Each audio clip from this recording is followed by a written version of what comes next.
গাজার শাসন ছেড়ে দিতে রাজি হামাস, তবে একটি স্বাধীন ফিলিস্তিন রাষ্ট্র গঠন না হওয়া পর্যন্ত তারা নিরস্ত্র হবে না। হামাসের এই ঘোষণার পর এবার স্থানীয় দুঘমুশ গোত্রের সাথে ভয়াবহ সংঘর্ষে জড়িয়েছে হামাস সদস্যরা। এই ঘটনায় উভয় পক্ষের অন্তত ২৭ জন নিহত হয়েছেন।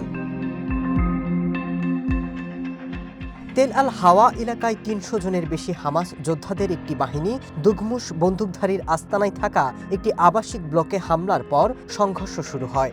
এ সময় বেশ কিছু পরিবার ঘরবাড়ি ছেড়ে পালিয়ে যায়, যাদের অনেকেই একাধিকবার বাস্তুচ্যুত হয়েছিল।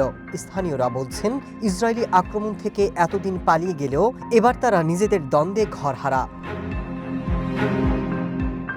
হামাস বলছে তাদের বাহিনী শৃঙ্খলা পুনরুদ্ধারে কাজ করছে। তারা সতর্ক করে দিয়েছেন, প্রতিরোধের কাঠামোর বাইরে যে কোনো সশস্ত্র কার্যকলাপ কঠোরভাবে মোকাবেলা করা হবে।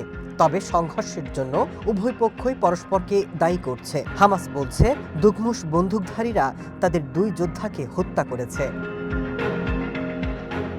দুঘমুশ গোত্রের সাথে হামাসের সংঘর্ষের সময় সংবাদ সংগ্রহ করছিলেন ফ্রিল্যান্স সাংবাদিক সালে। এ সময় গুলিবিদ্ধ হয়ে তিনি মারা যান। তবে প্রেস টিভির প্রতিবেদন বলছে, সালেকে দুঘমুশ মিলিশিয়া বাহিনী অপহরণ করেছিল। পরে ঠান্ডা মাথায় তাকে গুলি করে হত্যা করা হয়।